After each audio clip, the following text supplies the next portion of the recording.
سلام دکتر عزیز، با مedi medix خوش آمدین. امیدالله فیضی هستم. با ادامه درس های فیزیولوژی من امروز در مورد همودینامیکس پارت 4 صحبت می‌کنیم.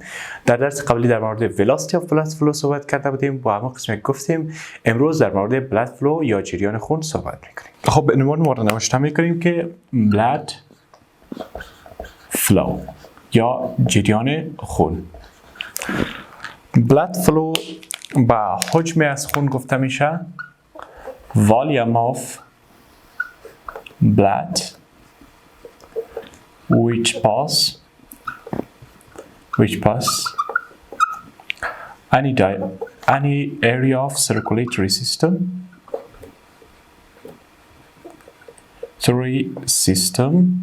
per unit of time. یعنی به این معنی که حجم از خون که هر نقطه از سرکولیتوری سیستم در یک زمان تعیین میکنه، یعنی زمان معین و همچنان یک جای معین میگذرانه. به طور مثال شما ببینید اینی اگر یک اویه خون باشه به این شکل، این یک اویه خون است و در این قسمت شما فرض کنید که اینی هم مقدار حجم خون است که در این ساحه موجود است و اینی مقدار حجم خون از این ساحه به این ساحه دیگه در این ساحه منتقل میشه. یعنی انتقال یک مقدار حجم خون از یک ساحه مشخص در سیستم دوران خون ما و در یک زمان مشخص ما به نام blood flow یاد میکنیم یا جریان خون.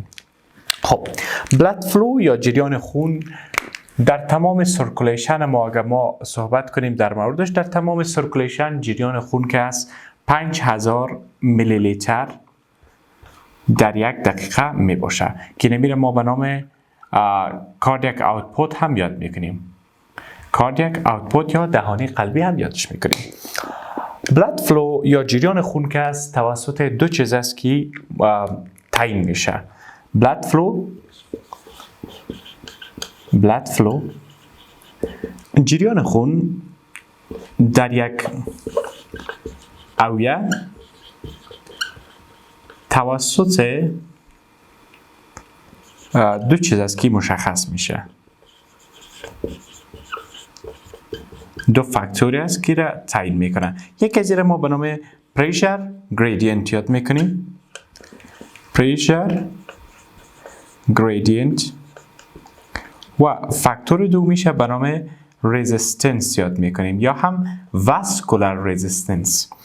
پریشر گریدینت اما قوه‌ای را میگویند که باعث انتقال خون از قسمتی که در اوج فشار بلند است به یک ساحه که در اوج فشار پایین میباشه میگن. به طور مثال ببینید در این ساحه انتقال خون از ساحه که در اوج فشار بلند است به ساحه که در اوج فشار پایین میباشه، این را به نام پریشر گریدینت یاد میکنیم. و رزिस्टेंस مقاومت به معنای مقاومت وایی می باشه. زمانی که یک مقاومت در مقابل جریان خون موجود باشه ما او را به نام رزिस्टेंस یاد میکنیم. خب ما در مورد blood flow یک معادله موجود است که در مورد صحبت میکنیم به نام پایسالی اکویژن. پایسالی اکویژن یا معادله پایسالی. برای ما شما این معادله ای را میگه که فلو مساوی است با پریشر گریدینت یا پریشر دیفرنس بر رزिस्टेंस.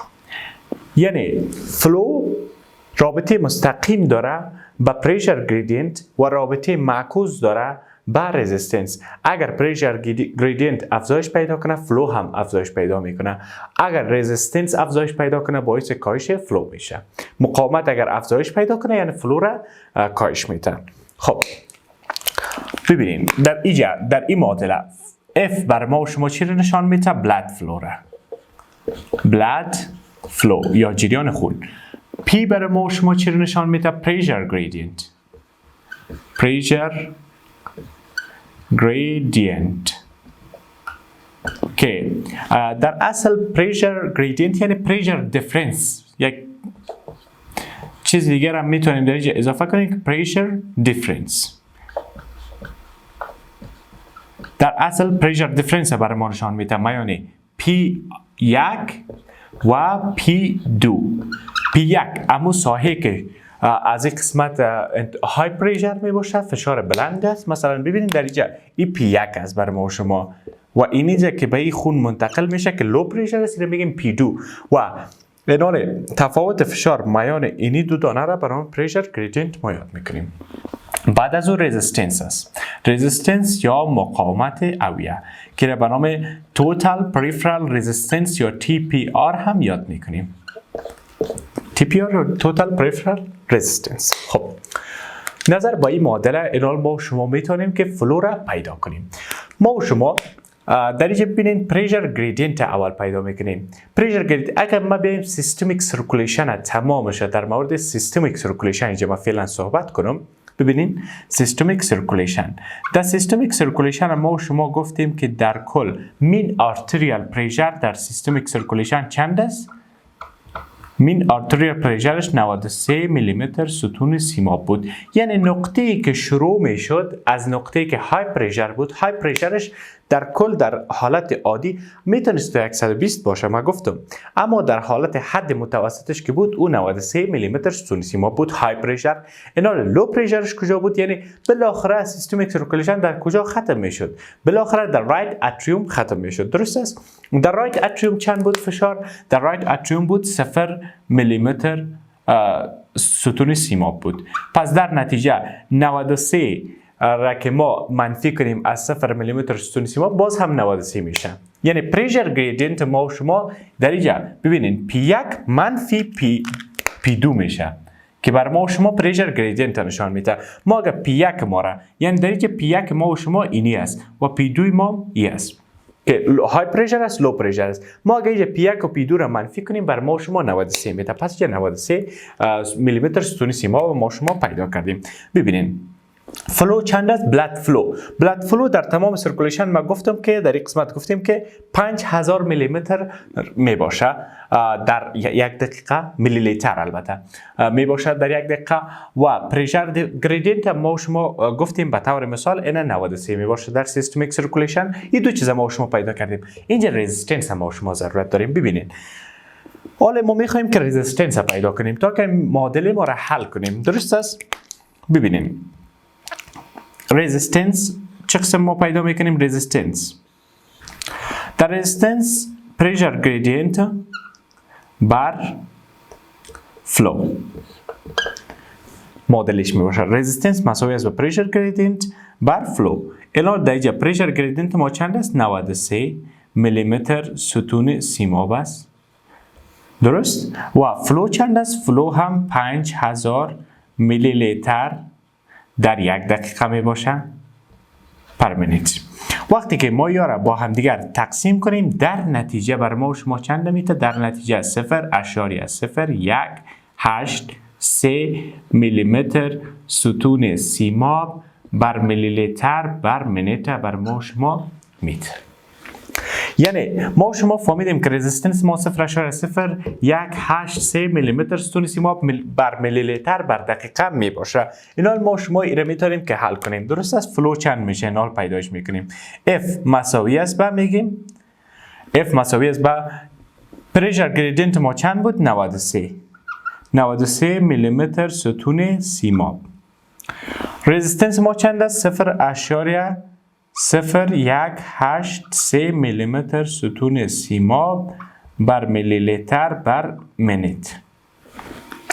اینا ما شما در اینجا تقسیم میکنیم 93 را تقسیم 0.018 و همچنان میلیمتر ستون سیماب با میلیمتر ستون سیماب خلاص میشه و در نتیجه ایره که شما تقسیم کنین بر شما دوباره پس 5000 میلی لیتر بر دقیقه را میده. میلی لیتر بر دقیقه. یعنی فلوی ما شما 5000 میلی لیتر در یک دقیقه می باشه. نظر به این فرمول. البته این رزिस्टنس ما بسیار ساده برای شما در اینجا گفتم. رزिस्टنس که است باز بعض حالاتی است که بعض معادلات دیگه موجود است که در یک لکچر خاص باز یک لکچر دیگه ما در مورد رزिस्टنس هم میخوانیم. فعلا فقط ما به خاطر فهمیدن فرمول بر شما یک قسم رزिस्टنس ساده بیان کردم. خب یک چیز دیگر میخوایم بگوییم که فلو یا بلد فلو که از واحد از این میلی لیتر یا هم لیتر می باشه. ببینید فلو را ما گفتم 5000 میلی لیتر در یک دقیقه، یا میتونیم بگوییم که 5 لیتر در یک دقیقه می باشه. پس این معادله است بر ما شما رابطه میان بلد فلو، پریشر و رزिस्टنس نشان میده. بعد از میایم در مورد فلو صحبت میکنیم که در سیستم ما دو نوع فلو داریم یا دو نوع جریان داریم. یکی از اینا ما به نام لامینار بلد فلو یاد میکنیم. لامینار بلد فلو. لامینار یعنی خطی، به شکل صاف، خطی یا استریم لاین بلد فلو هم برش میگیم. در بعضی کتاب هایی را به نام استریم لاین بلد فلو، چون به شکل خطی می باشه، بلد فلو هم برش یاد میکنیم. خب شما فرض کنید که ما یک اویه را در اینجا ترسیم کنم بر شما. ببینید این یک اویه هست، یک اویه خون است و در این قسمت جریان خون موجود می باشه به این شکل. و چه شکل است؟ به شکل خطی. یعنی در اصل به طور نرمال هم که است جریان خون به شکل خطی باید باشه، به این شکل موجود می باشه. اینمی شکل ما برش میگیم لامینار فلو یا هم استریم لاین بلد فلو برش یاد میکنیم. استریم لاین بلد فلو یا لامینار فلو که است به شکل، ببینید اگر شما اینجا دقت کنید به شکل پارابولیک می باشه. شکل یک پارابولا داره به این شکل. شکل یک پارابولا داره. پارابول که در شما در ریاضی را خواندین به شکل پارابول می باشه. به همین خاطر این میگن که پارابولیک شیپ. پس ببینید شکل چی شکل است؟ پارابولیک شیپ داره. خب این شد لامینار بلد فلو یا به شکل خطی. بعد از او ما شکل دیگهش موجود می باشه برای ما شما که به نام turbulent blood flow او را یاد میکنیم. turbulent blood flow که است ای به شکل غیر نرمال می باشه، یعنی بنابر موجودیت کدام مشکل turbulent blood flow وجود آمده. به طور مثال شما ببینید که در اینجا یک اویه خون اگر موجود باشه به این شکل، به این شکل یک اویه خون است. در این اویه خون شاید در این قسمت یک کتله موجود می باشه، یک پلاک موجود می باشه. در این ساحه ببینید یک پلاک موجود است به این شکل. این پلاک که مثلا کلسترول در این ساحه تجمع کرده و باعث وجود آمدن یک اتروسکلروتیک پلاک شده در این ساحه و موجودیت اینمی پلاک باعث از این میشه که لامینار بلد فلو را یا حالت نرمالش به هم بزنه و باعث به طور مثال به این شکل میشن. ببینید وقتی که جریان خون میاد با این برخورد میکنه باعث میشه که دوباره یک بازگشت کنه به این شکل و اینمی رو ما و شما به نام چی یاد میکنیم؟ به نام turbulent blood flow یاد میکنیم. turbulent blood flow که است به شکل خطی موجود نمی باشه و از خاطر کدام مشکلاتی که در اینجا موجود می باشه ای موجود میه. بعضی حالات به حد شدید می باشه که قابل شنیدن می باشه توسط استاتوسکوپ. مثلا اگر امی turbulent blood flow در قسمت قلب باشه، اگر در هارت باشه باعث به وجود آمدن مرمرها میشه و شما در استاتوسکوپ صداهای مرمر میشنوید. و اگر در اویه های خون باشه، در بلد ویزلز باشه، در شریان ها باشه، آرتریز یا در شرايين باشه، باز شما صداهای رو میشنوید برای برود ساوند. برای برود ساوند شنیده میشه. خب یک چیز دیگه رو میخوایم بگیم در مورد لامینار بلد فلو است که در لامینار بلد فلو در قسمت وسط اگر شما توجه کرده باشین امی ولاسیتی بلد فلو در قسمت وسطش بسیار زیادتر می باشه نسبت به اطرافش و در اطراف ببینید شدت جریان خون نسبتا کمتر می باشه به خاطر از اینکه مولکول ها در اطراف میتونن که به خاطر قوه چسبندگی که دیوار اویه های من داره باعث از این میشه که سرعت از یا حرکتشان آهسته تر شوه و نسبتا جریان خون در اطراف کمتر باشه و اما در وسط بیشتر است. در turbulent blood flow یک چیز دیگر بگویم که یک جریانات موجود است به نام eddy current. eddy current یا جریانات eddy می باشه. eddy current یعنی به معنای گرداب های توربولنس می باشه. ببینید زمانی که یک طوفان میشه یا یک گرداب میشه بسیار به سختی یک آدم میتونه که قدم بزنه و به طرف از او پیش بره و به عین شکل ایدی کرنت اینمی گرداب های تربلنس هم برش میگیم. یعنی در اینجا اینمی قسم یک طوفان به وجود میاد، اینمی قسم یک گرداب به وجود میاد که باعث از این میشه که در مقابل فشار خون یا در مقابل بلاد فلو یک مقاومت را ایجاد میکنه و این مقاومت از خاطر چیست؟ از خاطر اینمی گرداب هایی است که از خاطر تربلنس به وجود آمده که ما واره به نام ایدی کرنت یاد میکنیم. خب بعد ما میایم در مورد یک موضوع دیگه صحبت میکنیم که به نام رینالدز نمبر رو یاد میکنیم. در این قسمت من نوشته میکنم رینالدز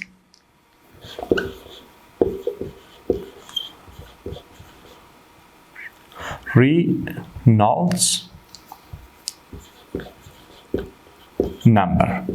رینالد نمبر بر ما شما نشان میده که اویه چقدر تمایل داره که در این تربلنس واقع شود.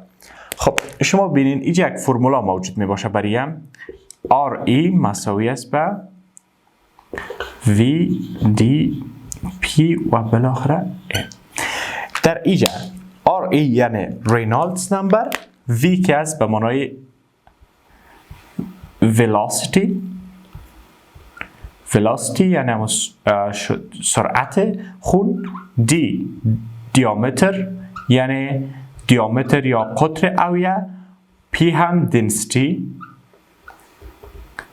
و شکل N مانند هم که است ایره شکل یونانی است، اصلا این حرف یونانی است. ایره برای ما شما ویسکاسیتی را نشان میده. ویسکاسیتی یعنی لزوجیت. مثلا ببینین آب که است لزوجیتش کمتر است نسبت به عسل لزوجیتش بیشتر است. خب در اینجا برای ما شما میگه که رینالدز نمبر که رابطه مستقیم داره با ولاسیتی، دیامتر و دنسیتی و رابطه معکوس داره با ویسکاسیتی. به طور مثال ببینین اگر ویسکاسیتی کم شوه، مثلا در یک شخص انیمیا می باشه، کم خونی است، ویسکاسیتی از او کم میشه، ویسکاسیتی کم شد، رینالد نمبر بلند میره و رینالد نمبر که بلند رفت، رینالد نمبر باعث از این میشه که وقتی که رینالد نمبر بلند رفته بود ما به این فکر کنیم که در این شخص توربولنت بلاد فلو موجود می باشه. زمانی که رینالد نمبر کمتر از 2000 بود ما ایره میگیم که لامینر بلاد فلوس، یعنی حالت نرمالش است، لامینر بلاد فلو موجود می باشه. ولی اگر از 2000 بلندتر رفته بود باز این turbulent blood flow موجود می باشه. turbulent blood flow موجود می باشه. درست؟ یعنی اینی نشان دهنده از این می باشه. ولی بعضی کتاب ها میگن که رینالدز نمبر دقیق نیست، یعنی مطلق نیست که اگر رینالدز نمبر بلند رفته بود حتما turbulent موجود است و اگر پایین بود حتما موجود نیست. این دقیق نیست، 100% مطلق نیست. این رینالدز نمبر. رینالدز نمبر به خاطر به نام رینالدز نمبر یاد میکنیم چون کسی که این نمبر کشف کرده بود یا در مورد از این مطالعه کرده بود او آسبورن رینالد نام داشت و از خاطر از او باز ای به این نام گذاشته آسبورن رینالد. خب دکتر شبه عزیز، این بود موضوع امروز ما که در مورد بلاد فلو صحبت کردیم. خدا کنه که از یک چیز را آموخته باشین. تا بعد، خداوند یار و مددگار.